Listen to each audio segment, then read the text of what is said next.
In the dying days of the Biafra War, one event sent shockwaves through both camps: the stunning recapture of Owerri by Biafran forces. For Biafra, it was a rare and much-needed victory in the war they were losing. For the Nigerian federal government, it was an embarrassing setback which threatened the final push to crush the rebellion. The failure to relieve large isolated battle groups in critical theaters of war often portend devastating military and political consequences. Classic examples previously noted include Stalingrad and the MDMPU. Owerri was no different. The Biafra recapture of Owerri, following the breakout and fighting withdrawal of the 16th Brigade, resulted in very significant consequences on both sides. Hi guys, welcome to Achuzie Story. On today's episode, we explore the dramatic recapture of Owerri, how it reignited the Biafra morale, and how the federal military government had to change its strategies. Let's take a deep dive into one of the last major turning points of the Nigerian Civil War. Do stay tuned and enjoy the ride.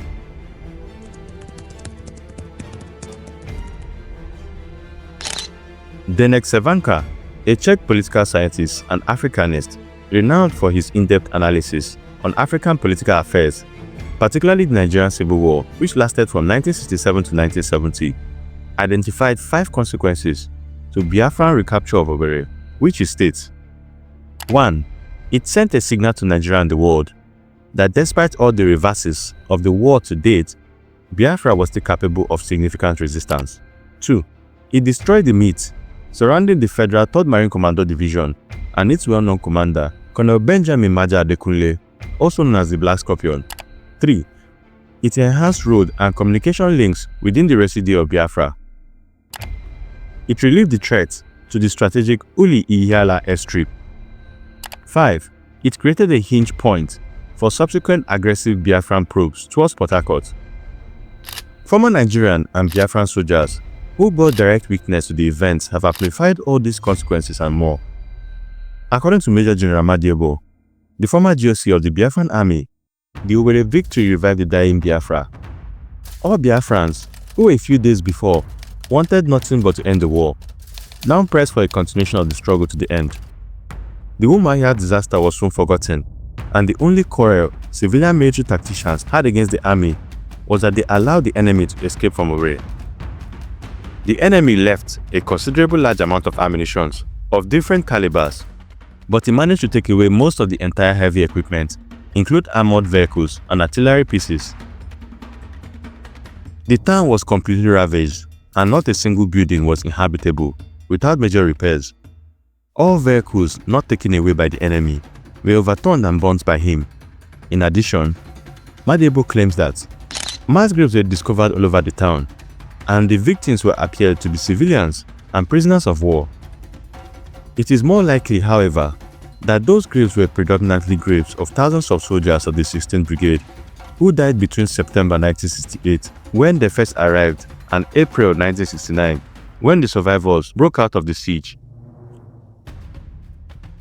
No official casualty count has ever been rendered, but if Major General Shua's estimate is correct, then it can be surmised that of the 3,000 soldiers that confidently thundered into the town in September 1968, about 300 made it back alive in April 1969.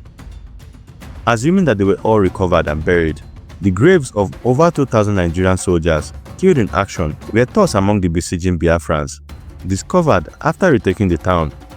In any case, several independent international sources confirmed that what was left of the 16th Brigade brought along a large number of civilians and prisoners of war out of the Owerri pocket. That said, favorable and unfavorable reactions within and outside the Biafran military to the victory at Owerri were not without high drama and recrimination.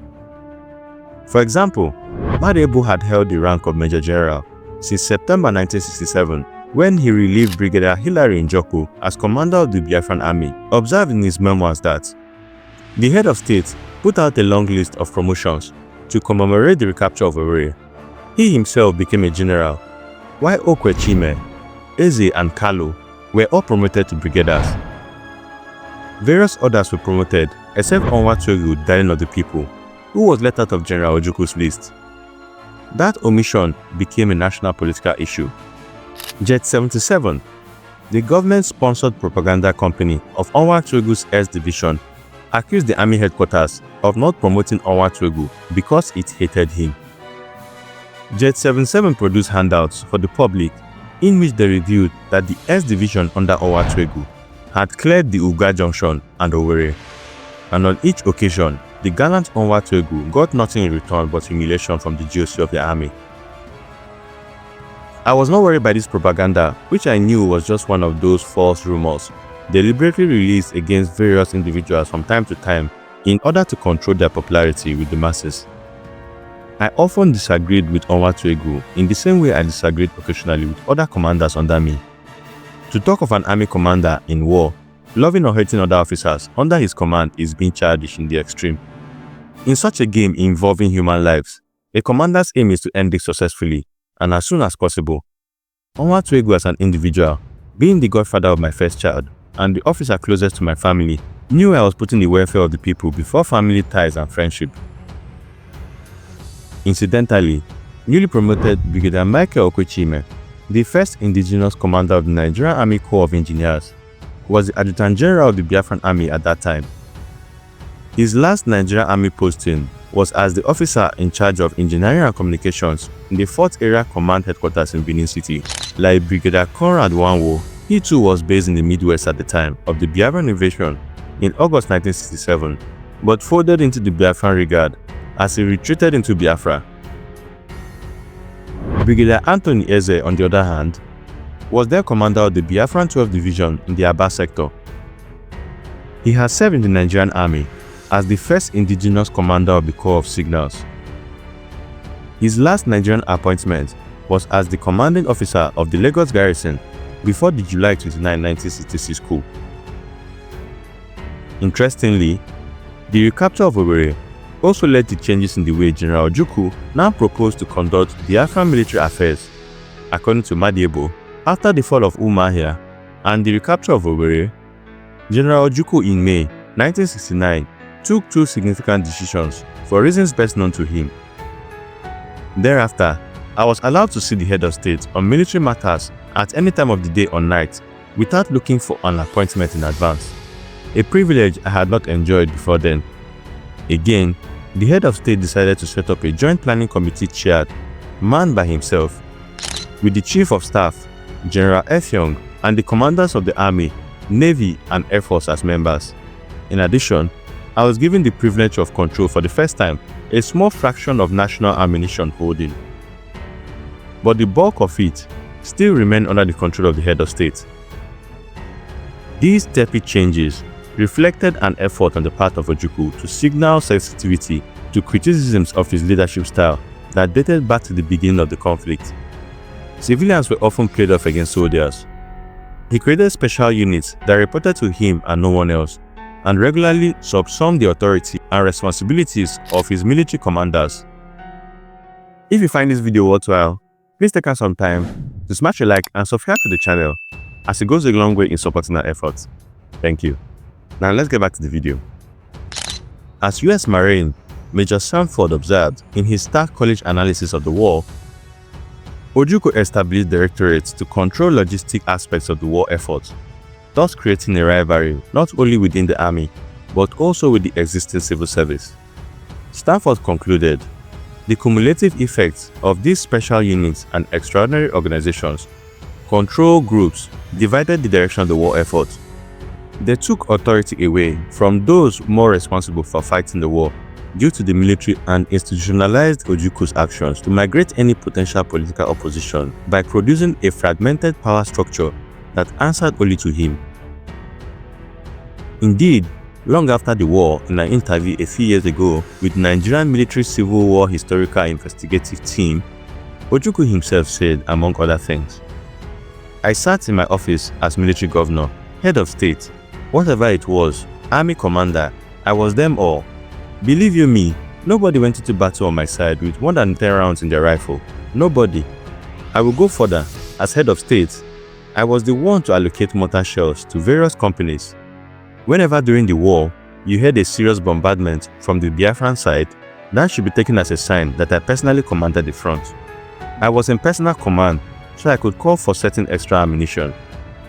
It is no surprise, therefore, General of the People's Army Ojukwu's proposed collegiated reorganization after the recapture of Owerri was not designed to be implemented. Madebo recalled that all those privileges and changes were in effect an eyewash, designed to satisfy civilians and military pressures, which had existed since the beginning of the war, in favor of the establishment of a war council. Civilians now had the impression that not only did we have joint planning, but also that the army commander controlled all ammunition. The Joint Planning Committee (JPC) met once a week from May 1969 to the end of the war, but not one of the 14 operations had it produced were ever carried out. The committee planned all the time without knowing what was available, and invariably, at the end of each of the plan, it discovered that there were no resources for such a plan, which would then be discarded and a new plan produced. The planning committee under Brigadier Okwechime worked like that until the end of the war. However, we looked forward to the JPC meetings because they were held in the State House, one of the few places in Biafra where you could get a cold glass of beer.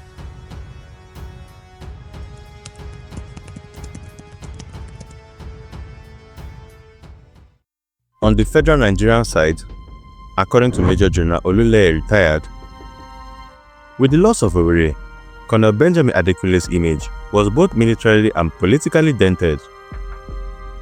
Army headquarters pressed frantically that Benji had to be relieved to save further lives. The commander-in-chief did not agree until the rebels came close to Igrita and civilians in Port Harcourt started fleeing back to Lagos. I think the commander-in-chief was more concerned with political stability in the rear. Had there been no setbacks, relieving Benji would have been impossible. Benji had become spent months before. It was at this stage that the commander-in-chief directed me to implement an earlier recommendation of splitting the division into two. But I told him I had no resources and went further to state that there was no alternative to the removal of the Black Scorpion. It was on this occasion that the Chief of Naval Staff, Vice Admiral J.E. Weir, described me as the Ifa Oracle of the Army, adding that I gave indication of a major disaster occurring sometime in the southern sector, but I could not predict the exact time. On this note, the commander-in-chief gave up the idea of retaining Benji in the front. He then directed that I should head a panel to recommend the necessary changes. The panel recommended the reliefs of all field commanders so that tribal meanings might not be read into the changes. As at that time, the famous 3rd Marine Commando had been crippled and it required rebuilding through reinforcement of all forms. The Black Scorpion had become completely worn out. He had become so unpopular among the rank and file of his division that he could not safely visit the front again for fear of dear life. In fact, Army headquarters received many petitions against Adekunle from some of his brigadier commanders and staff officers. Others simply abandoned the division in protest against him without authority. Oluleye's assessment is consistent with that of General Olusegun Obasanjo. In his opinion, the federal victory in recapturing Owerri, the next rebel administrative headquarters after Enugu, was almost immediately effectively nullified by loss of Owerri to the rebels. The rebels, strengthened and emboldened by the recapture of Owerri, swiftly advanced southwards to threaten Igrita, a distance of 15 miles north of Port Harcourt on the Owerri Road. The federal fingertip hold on Aba was considerably weakened. The morale of the soldiers, at least of the 3rd Marine Commando Division, was at its lowest ebb. Desertion and absence from duty without leave was rife in the division. The despondence and the general lack of will to fight in the soldiers was glaringly manifest in the large number of cases of self-inflicted injuries throughout the formation. Some officers tacitly encouraged these malpractices and unsoldierly conduct by condoning such acts or withdrawing their own kids or kin or fellow tribesmen to do guard duties in the rear and in the officers' own houses. Distrust and lack of confidence plagued the ranks of the officer corps. Operations were unhealthily competitive in an unmilitary fashion, and soldiers openly rejoiced at each other's misfortunes. With the restrictions imposed by the federal military government on many items of imported goods and the country in the grip of inflation, the civilian population began to show signs of impatience with the war, which appeared to them unending. In fact, some highly placed Nigerians started to suggest that the federal government should sue for peace at all costs to prevent disaster that would befall Leeds and his supporters if the rebel victory seemed imminent. Biafran High Command sensed all this. Preparations were, therefore, made for an ambitious hot pursuit, which eventually began in mid-July with the 14th Division under Brigadier Obugo Kalu, thrusted towards Port Harcourt from Owerri. The 12th Division under Brigadier Eze planned to seize Aba and then drive southwards to link up with Kalu in Port Harcourt, followed by the seizure of Boni. From there they will swing eastwards, in collaboration with other Biafran units, with the objective of recapturing Ikot-Ekpene and Calabar, thus evicting the Federal Army from the Biafran seaboard.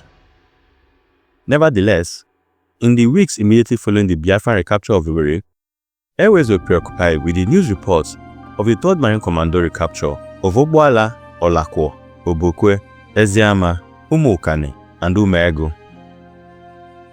These reports were perpetuated by the subsequent kidnap of Italian oil men at Kwale in the Midwest by Biafran commandos on May 9, 1969.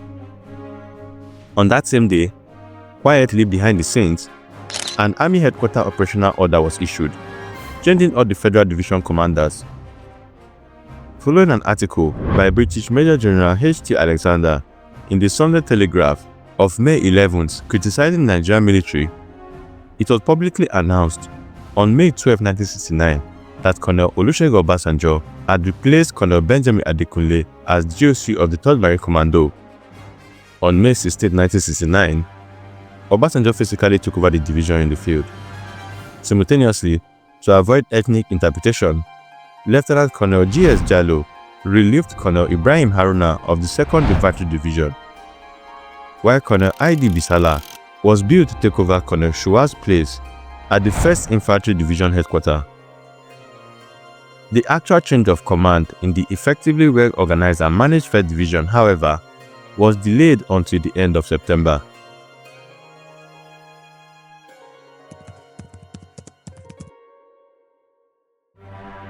Among the many federal Nigerian military disasters of the Nigerian Civil War, the Siege of Owerri embodied many lessons of war and peace, man management in crisis, and endurance of the human spirit, viewed from both the Nigerian and Biafran perspectives in that tragic conflict.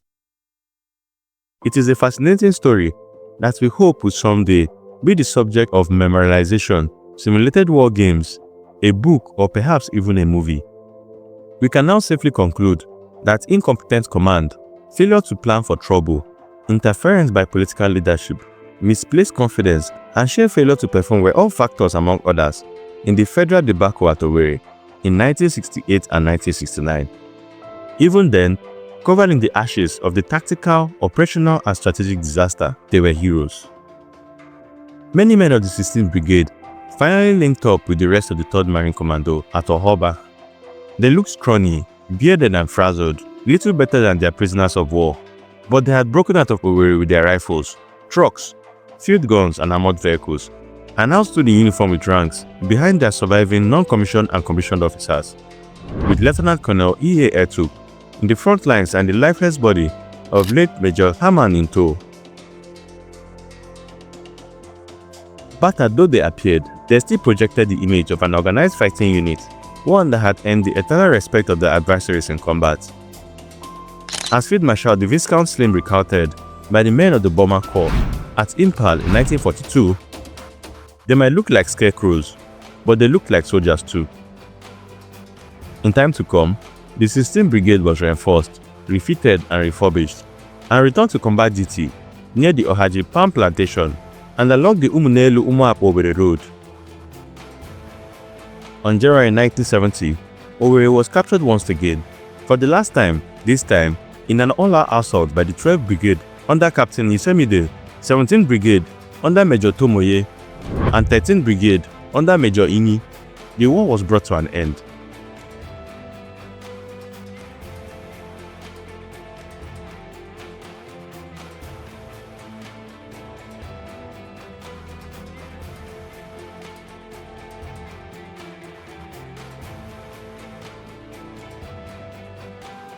Thanks for watching this video, guys. I would love to know your thoughts about the recapture of Owerri and how it affected the Biafran side and the federal military government. Please let me know your thoughts in the comment section down below. Don't forget to smash a like and subscribe to the channel. and turn on the notification button to get more content like this about African history. It's Vietnam from Afriverse Historic. See you in the next video.